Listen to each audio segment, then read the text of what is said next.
Okay, good morning. Speaking of Mike cracks me up. Um, Young Frankenstein classic. How many of you have seen that? Really different from the book. Um, so we finish next week, and today there are three things I want to talk about. Because we've gotten Victor to, you guys did a great job with Victor in terms of him um devoting his entire everything to create life. And so when we move into, so I want to say a couple more things about that, and then move into volume 2, which is the story of the creature told to Victor to Walton. So you've got 3 degrees of separation here, but it sounds as if you're getting everything straight from the creature.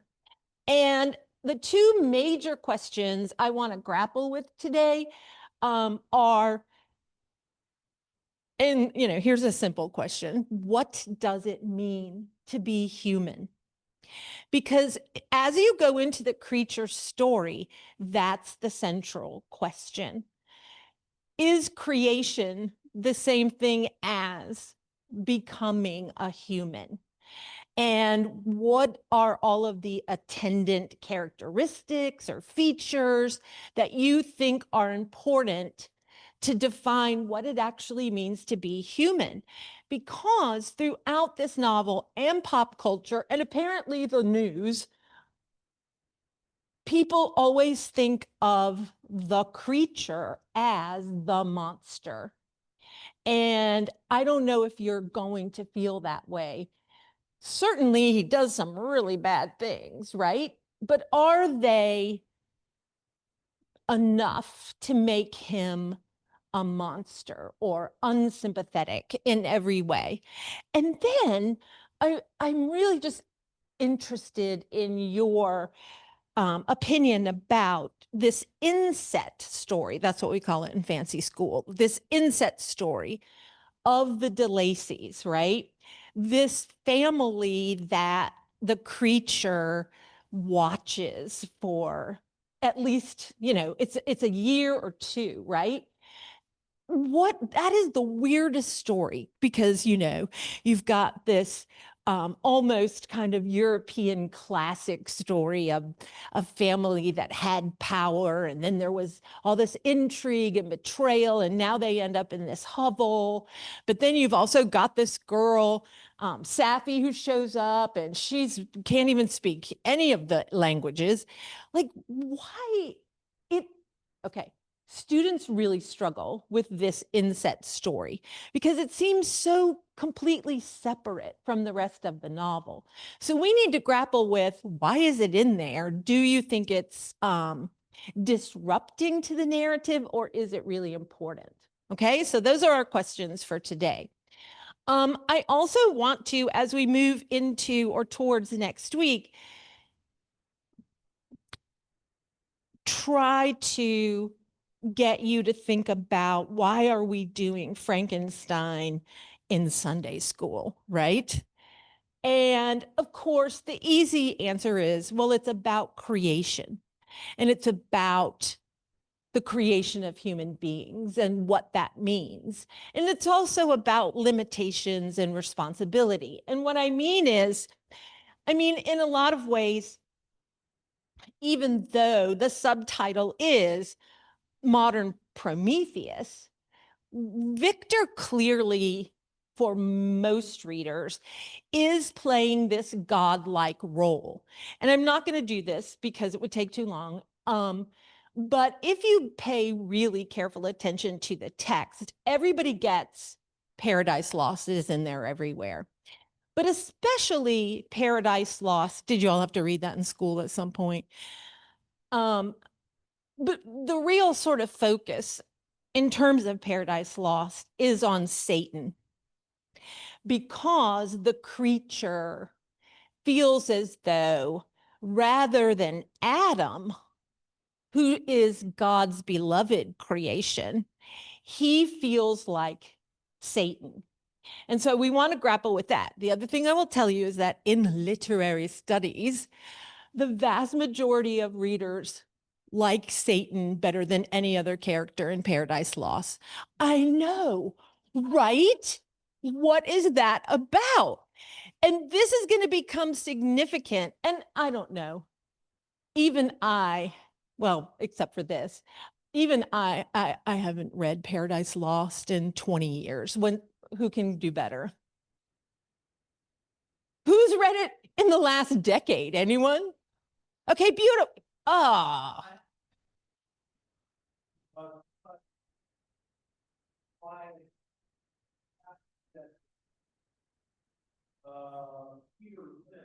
Yeah, yeah, yeah.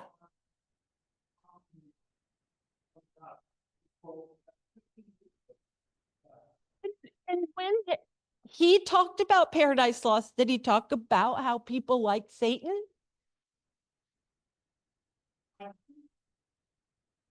Yes. This is super problematic. And listen, as a Baptist, even saying who likes Satan, I get it. It sounds really weird and probably have to pray about that. So you have Paradise Lost, quite obviously. But there are also very specific references to Genesis, yes, the creation story. Victor refers to it, the creature refers to it. And then there are also scholars who say there's a ton of Job in here. That Victor and or the creature are Job-like characters. Why do you think people would say that?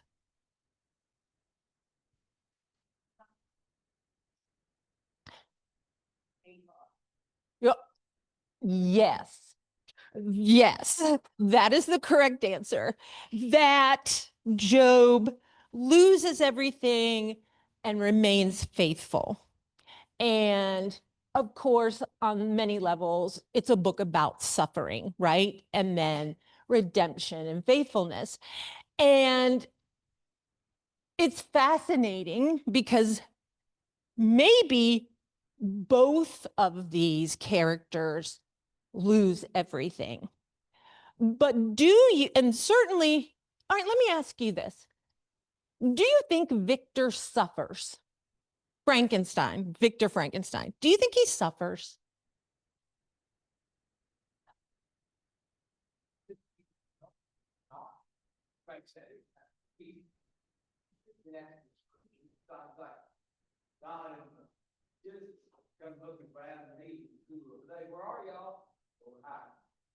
Very good. He, so this is a problem. It's an interpretation. And what I mean is, when students read this novel, they hear Victor telling you how much he suffers, but nobody feels sorry for him. Do you feel sorry for him? Oh, there you go. So it becomes problematic because if you think about the life that this text has taken on as something so entrenched in culture, Frankenstein, Frankenstein, Frankenstein, and people mostly don't know which person is Frankenstein. Frankenstein is the scientist, but you would think somebody would feel sorry for him, that he wouldn't be the villain. There's lots of scholarship that argues he is the hero. So I know, right? So as we look toward next week, that's going to be your question. About what? Presumptuous, about what?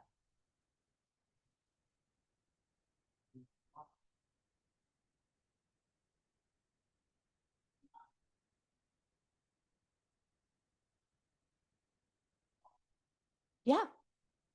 So this gets into a really sticky, uncomfortable question. So Victor does create life. So what? What are the ramifications?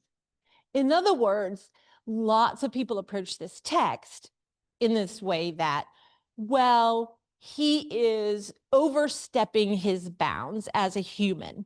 It is not our place.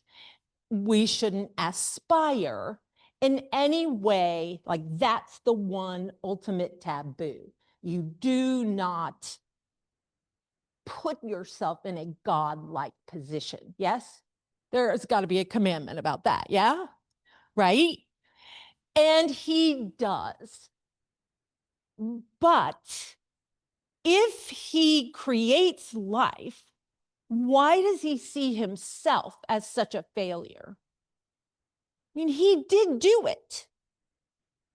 And as we move into volume 2, the creature, and we'll look at this in a minute, is lovely in so many ways until he starts killing people. Yes?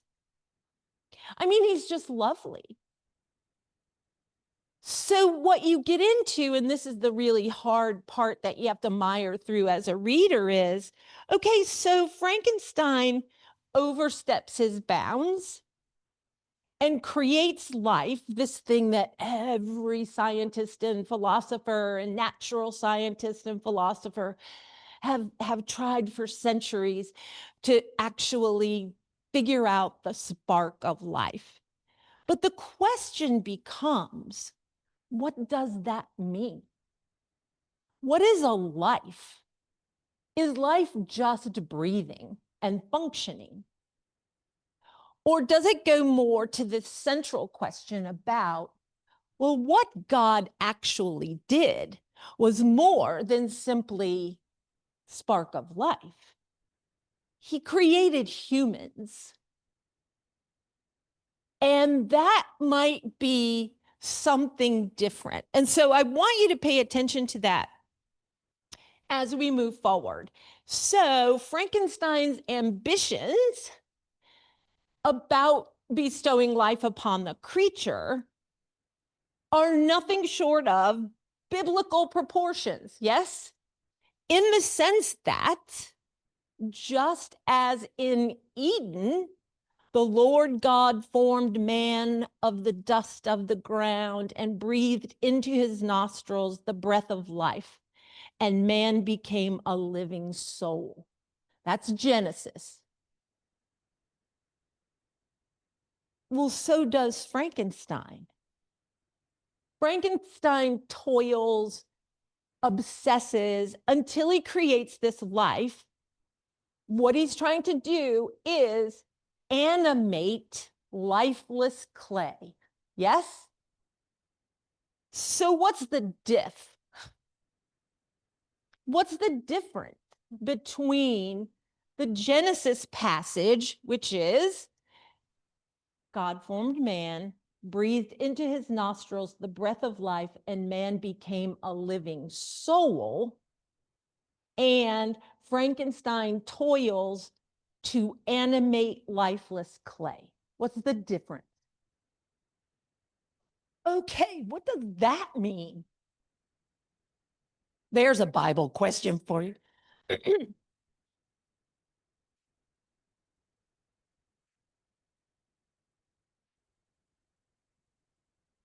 Okay, breathing is breathing.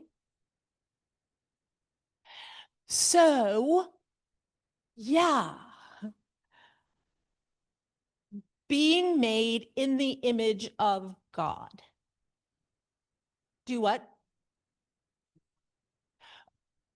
Okay, very good. But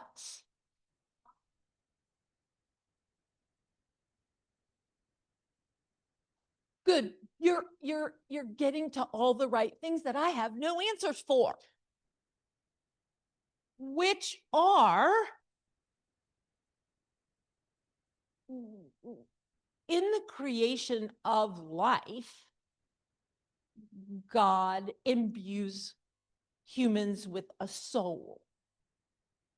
But have you ever tried to explain that? Like, what does that mean? Okay, good. So to love and be loved. What else? Is that how you all have defined it? Surely one of your children or grandchildren has said, what is that? Because that's also supposed to be within a Christian framework, the part that never dies, yes? So what is it? A soul, right? And I think, and this is how I think Mary Shelley is really sort of digging into these fundamental epistemological questions. What does it mean to be human? What does it mean to have a soul? And what was yours? The image of God. What does that mean?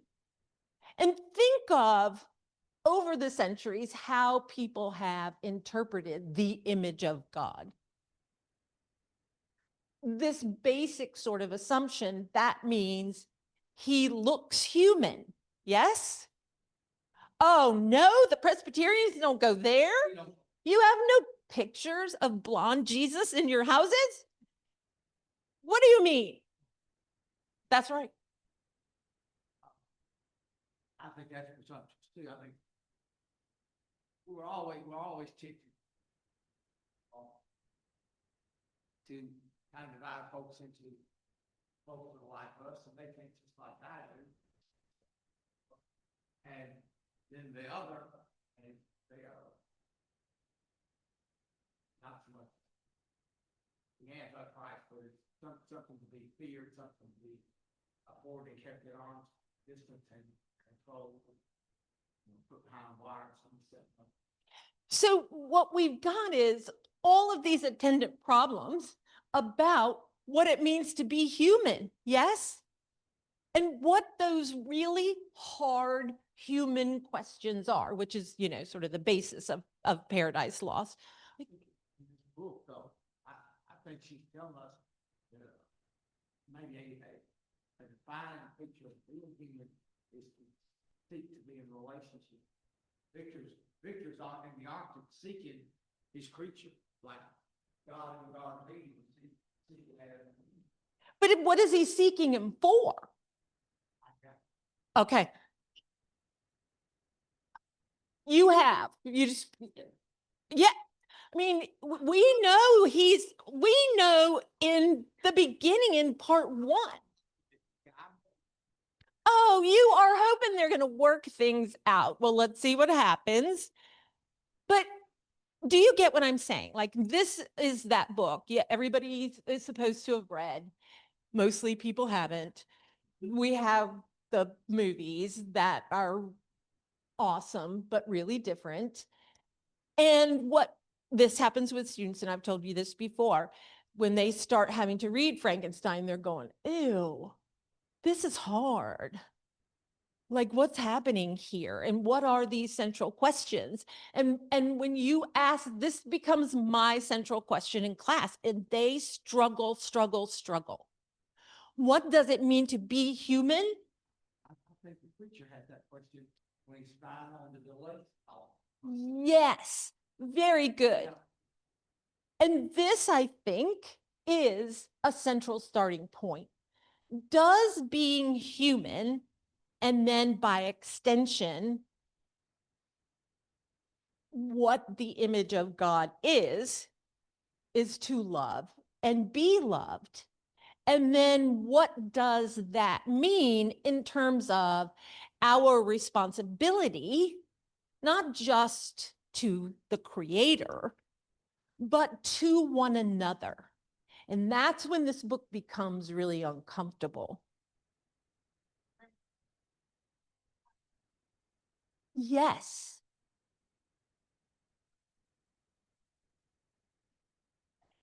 She said the DeLacy's, and we're about to get into it, that the DeLacy's are his childhood. And we have responsibility both as parents and children, to learn. And then you go, okay, do we then have to learn to be humans? And then whose job is it, or whose responsibility is it to offer that education? Okay, this is a problem. For me,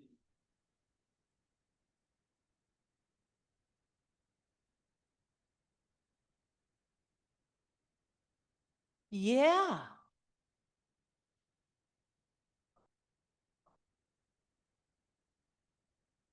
Yeah, I think,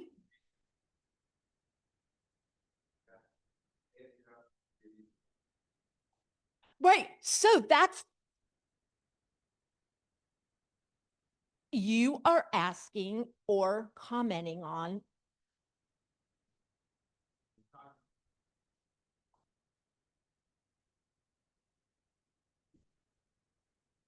Oh. Uh,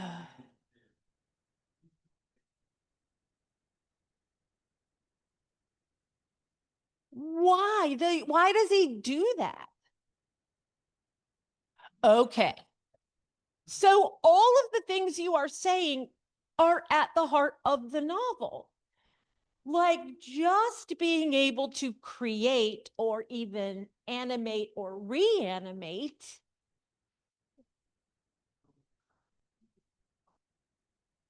Oh yeah.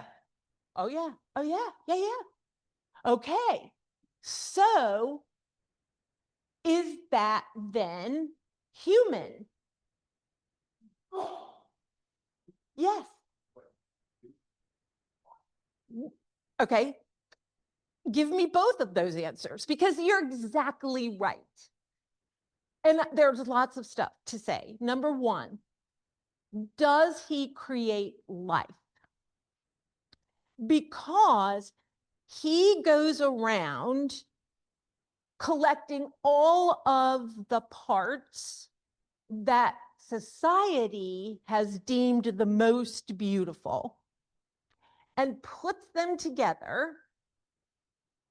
And then you get into this question. Is he someone who creates life?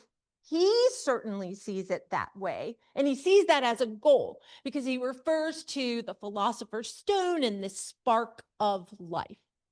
Like I can put all of these pieces together, but I can't make it breathe unless I have discovered how to make life. But you're so right that he takes a lot of dead parts and reanimates them. And that's why I said a couple of weeks ago, do you know so many people think this novel, apart from these things, is also a novel about grief and solitude.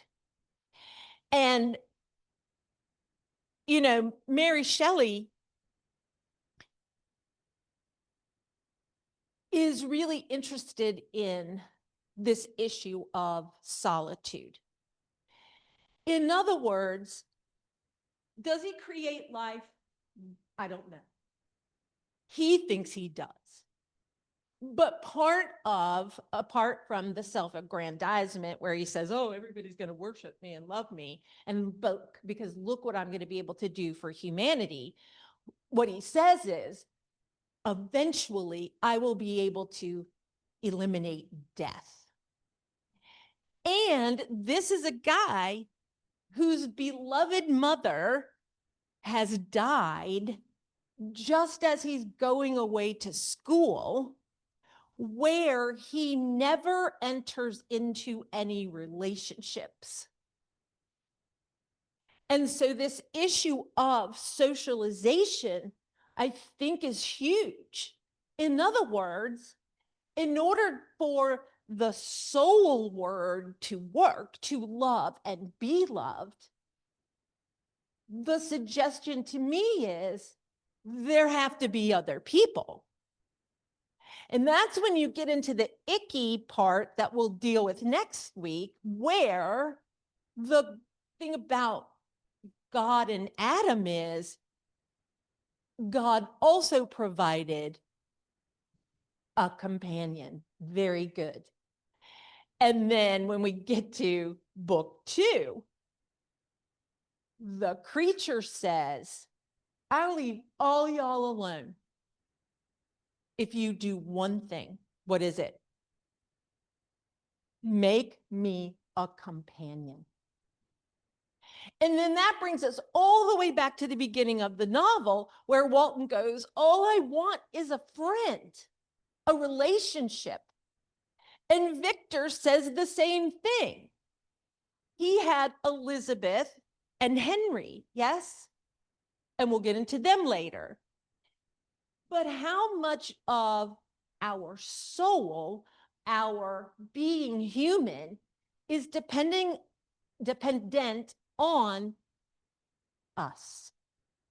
And what is your responsibility? And then now, as we move into the chapter about the creature, here's the thing. He's so yummy for a little while. Do you know what I mean? So Victor creates the monster, sees it, the creature, sees it, and immediately abandons it. He's been abandoned by his creator. So go ahead.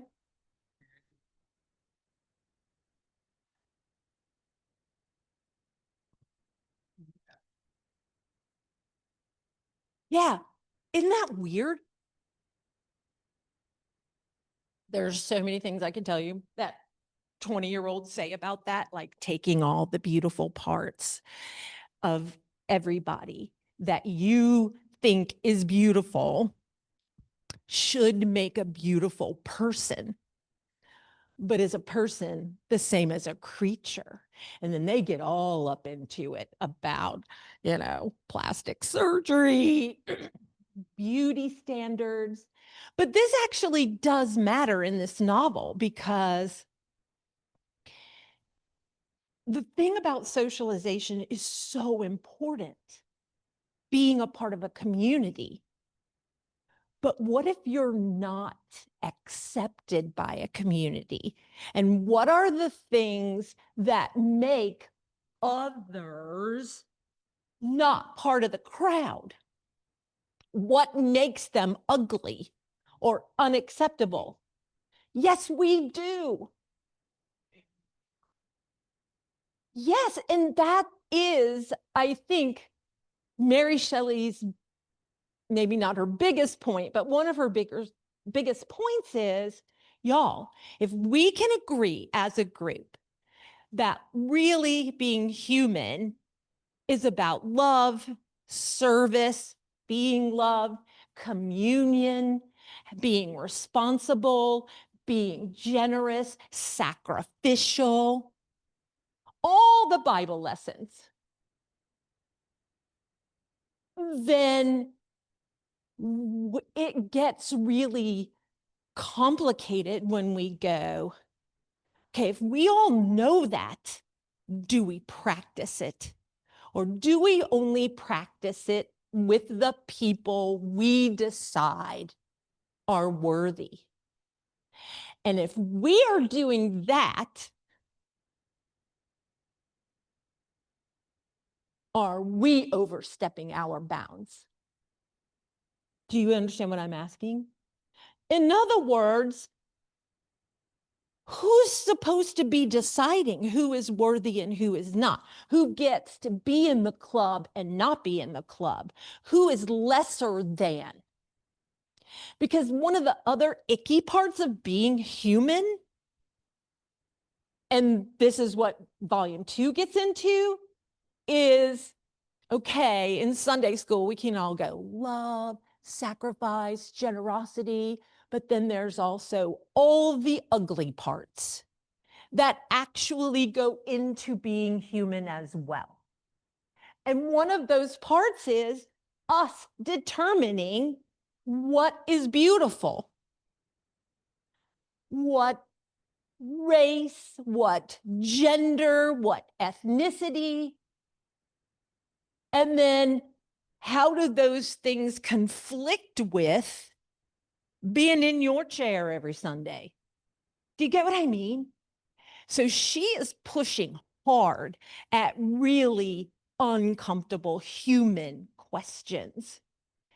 So the creature, Victor dumps him immediately. I mean, he just runs away.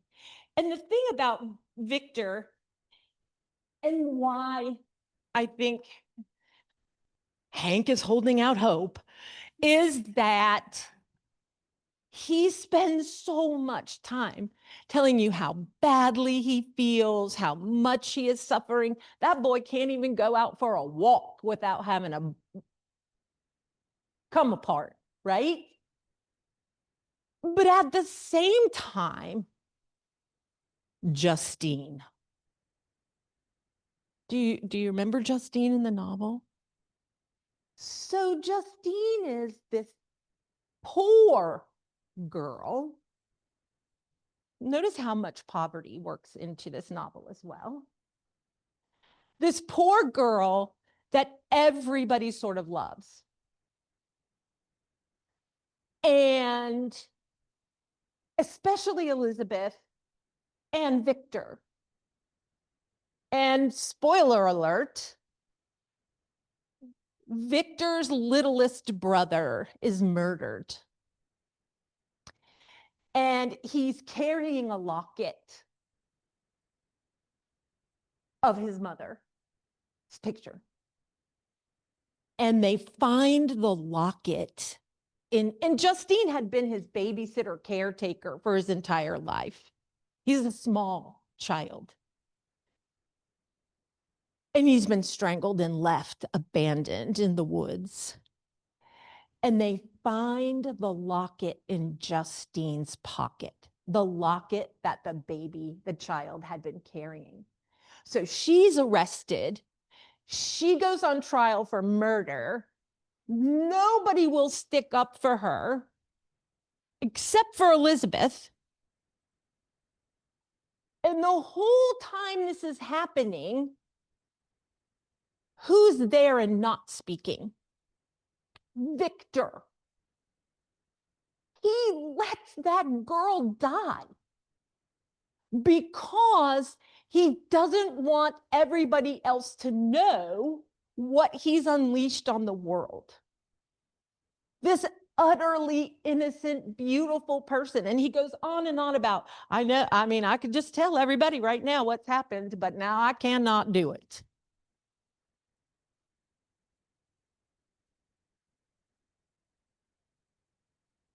When does he start that?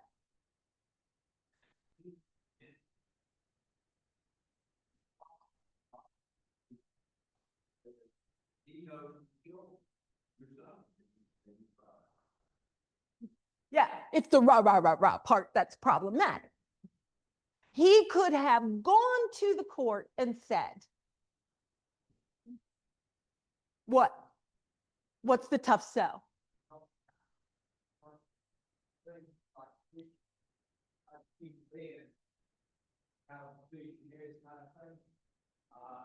He's one. I don't know where he is like that.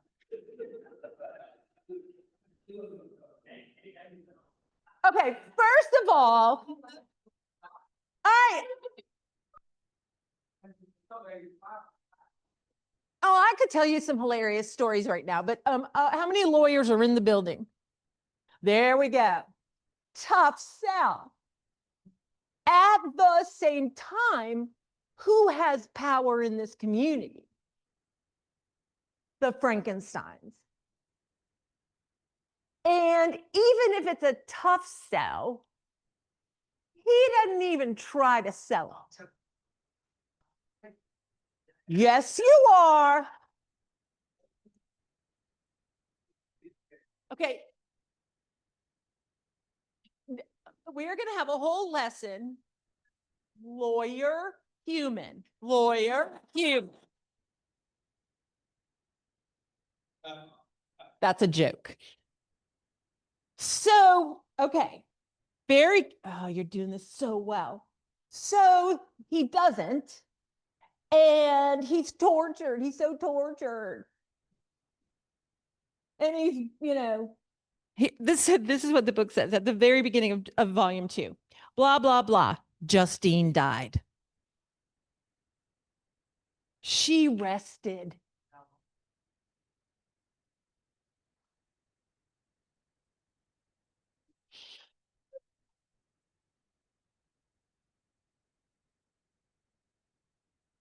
I'm trying to connect.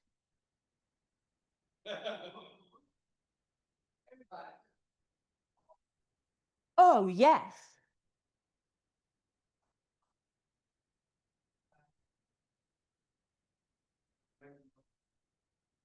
Right? Maybe just a couple, right? Okay. I don't want to undersell this because I think another huge thing she's doing about being human is, yes, all the Sunday school lessons, but then we've got all this other stuff like meanness, exclusionary behavior, vanity, ambition, obsession. That also is part of being human, yes? And our responsibility, ostensibly, is to let the light shine, right? Go to your better characteristics, but they're all in there.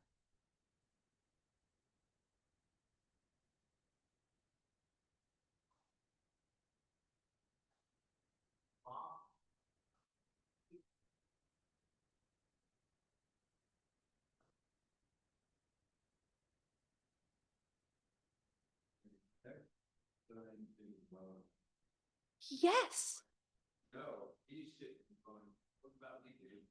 Yes.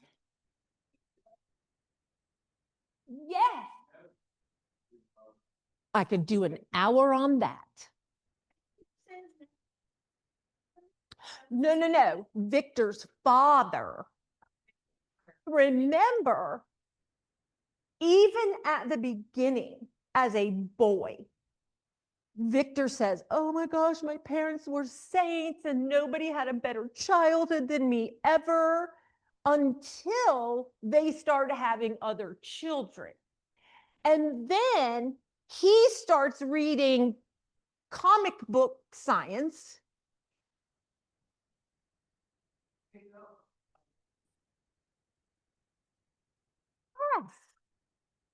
Well, I don't want to, talk against taking in underlings, but yes. But remember, even as a teen, or it doesn't say exactly how old he is, he starts reading nonsense science that's already way too old and been, and that's about alchemy and magic and all of this. And his father says, stop reading that junk. It And then he blames the father.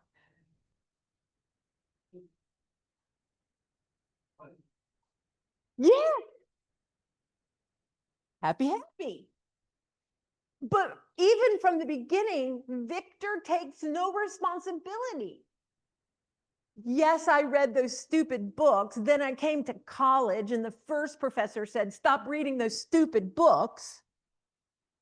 And then he's like, well, if my father had just, had a better talk with me, then maybe I could have understood that. But also, I hate that professor now.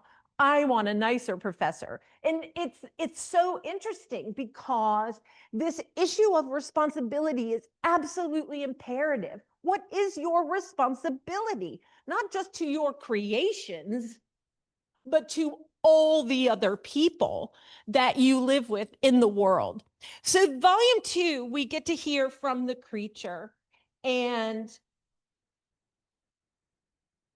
he begins by talking about how, he leaves the room where he was created, and everything for him is sensory. First, he has to learn you know, that he has to eat and what he can eat. And he has to learn, oh, I discovered fire, so I stuck my hand in it. Bad decision, right? And everything is sensory for him at the beginning until he discovers this hovel where he can hide that's attached to the home of these DeLacy's, the DeLacy family. And I think you're absolutely right. The whole, okay, I should preface this in case you haven't read it. The creature runs into Victor while Victor's on one of his Byronic sad walks. Yes? And he keeps saying, listen to my story. Listen, listen, listen. That word is repeated. Just listen to my story. Yes, the creature's saying, listen to what happened to me. And that's when he tells us, first I had to learn all the sensory stuff. Then I find this hovel. And in my book, I don't care if you see this, it's on page 71, where when they first run into each other, Victor's response is, devil. I exclaimed, do you dare approach me? And do not you fear the fierce vengeance of my arm wreaked on your miserable head? I expected this reception. So Victor's losing it, and the creature is the rational one going, yeah, I figured you weren't going to be happy to see me. I expected this reception, said the demon. All men hate the wretched. How then must I be hated, who am miserable beyond all living things? Yet you, my creator, detest and spurn me, thy creature, to whom thou art bound by ties only dissoluble by the annihilation of one of us. You purpose to kill me. How dare you sport thus with life? Do your duty towards me, and I will do mine towards you and the rest of mankind. If you will comply with my conditions, I will leave them and you at peace. But if you refuse, I will glut the maw of death. Such a great passage. Couple things here. Number one, when Victor runs into his creature for the first time, after all of Victor's suffering and refusing to stick up for Justine, he is, and the creature says, let me tell you something. Listen to my story. I'm going to give you a proposal. You have a responsibility to me. And if you give me what I want, I am going to leave you and every other human alone. But if you don't, it's on. I will go after anyone or anything to make your life as miserable as humanly possible. But the way he speaks is very straightforward, very articulate, which if you were here a couple of weeks ago, remember we started with Walton going, dude, shut up, blah, blah, blah, blah, blah. The creature is so articulate. So then we get this whole backstory of how he becomes so articulate. And what happens is, and he asks Victor, please give me compassion.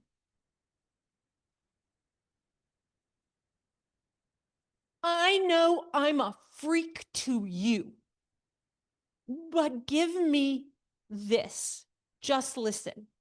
So he hides out in the barn kind of area of the DeLacy's, and he sees this family, and it's a young man, a young woman, and an old blind father, and they're super poor, and they suffer, and they spend their days chopping wood and trying to find things to eat.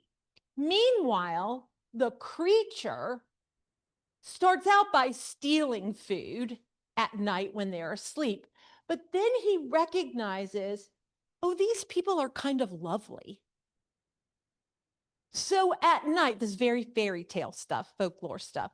So at night, while they're sleeping, he cuts all the wood and helps them find food. And then he lives on berries and twigs and stuff like that. And what he does as he learns about them is he realizes he can't understand what they're saying. So he starts listening and watching. And what he says is, I love them. They're lovely. But I know already if I just say, hey, how's it going? I love you people, they're going to freak out and they're going to reject him. Why? Why would they reject him? Because he looked different.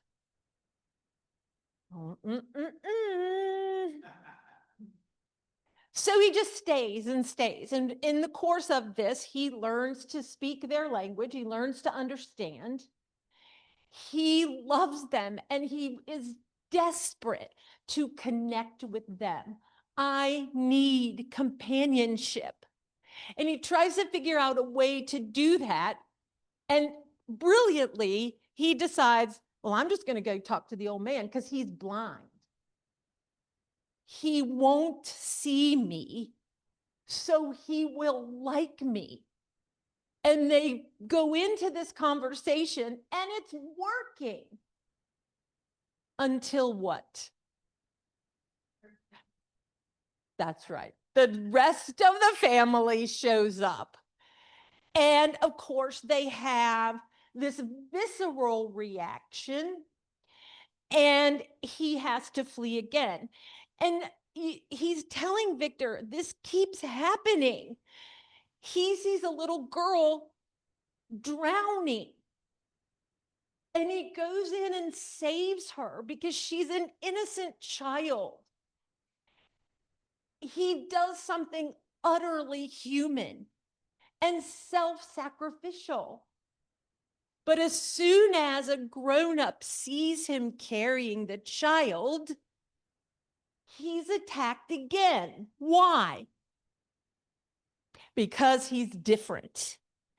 And he's telling Victor, here's the deal.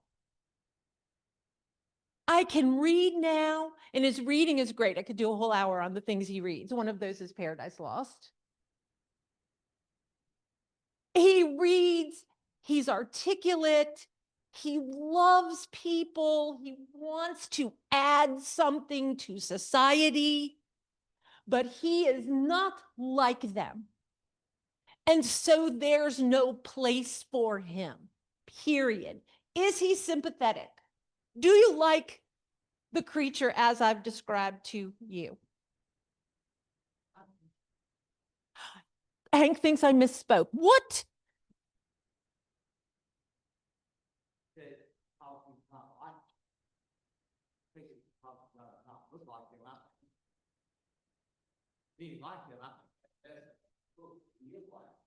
Yes, very good. I did misspeak, maybe. Because once you get, hold on. Okay, I can do this. Ready? So he is talking to Victor and he is saying, who am I? Who am I? And he starts talking about Paradise Lost, as all of us do in casual conversation. And he says, Paradise Lost excited different and far deeper emotions. I read it, and as I had read the other volumes, which had fallen into my hands as a true history, the coincidences are vast in a Gothic novel, it moved every feeling of wonder and awe that the picture of an omnipotent God warring with his creatures was capable of exciting. I often referred the several situations, and the similarity struck me to my own. Like Adam, I was created apparently united by no link to any other being in existence, but his state was far different from mine in every other respect. He had come forth from the hands of God, a perfect creature, happy and prosperous, guarded by the especial care of his creator. He was allowed to converse with and acquire knowledge from beings of superior nature. But I was wretched, helpless, and alone. Many times I considered Satan as the fitter emblem of my condition, for often, like him, when I viewed the bliss of my protectors, the bitter gall of envy rose within me. So he goes, I'm reading this Paradise Lost and I'm going, hey, I'm a creation and I'm like Adam, but I'm different. Not I look different. Say you're sorry. It's okay. We've known each other a long time. It's a really good point. Because in many ways you're right. And this is how the last week is going to be hard. Because as I describe the creature to you, he's lovely and he is fleeting. Somebody like me, because I can't be a person, a human, without companionship, without socialization. And so you're going, well, he's so nice. But we also know, even as he's telling the story, he killed a small child. And then he explains it and says, here's what happened. Rejection after rejection after rejection made me so bitter, so hostile, so resentful. And then I see this child, and the child, which is Victor's brother, I see the child, he starts freaking out. I've come here looking to destroy you and destroy everything in your life because that's what you made me become. So then you get into this whole issue of responsibility thing again. Did Victor make the creature violent, hostile, angry? But then he says, can you give me compassion? I want one thing. I want you to go and make me a woman. And I want her to be made exactly the same. Out of all the dead parts, so that she and I will both be outcasts, but together we can live. Together we can live. We won't bother anybody. We'll stay out of people's business. We'll stay out of sight. You have a responsibility to do that to me, because otherwise I am doomed. Just make me an ugly woman and I'll be okay. And I will leave you and all of your people alone for the rest of your life. And what does Victor say? No way, no way, no way, but maybe. So when we get to the end of volume 2, we are at a place where I don't know who's good or bad, or who the hero and who the villain are. Because until, you find out about the child, I'm so team creature. But we got to get to volume 3. So you have all of the questions that you just need to answer this week in order to figure out what it means to be what it means to be human.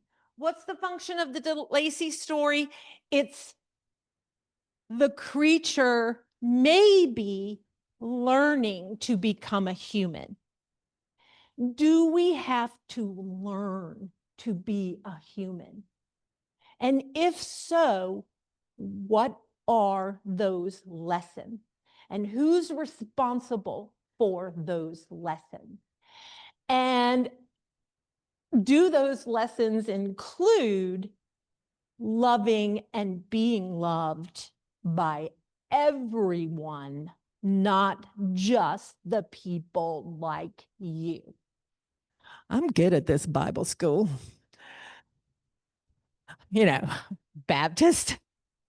So, little question. The third volume is short, but we have to, as Guy said, wrap a lot of things up because we got to figure out what happens with Victor, the creature's girlfriend, and then Walton, so that you can make final decisions about all of this.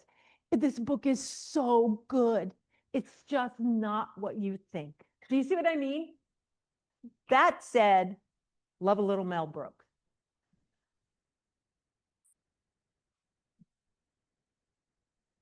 Okay, can we bargain with God?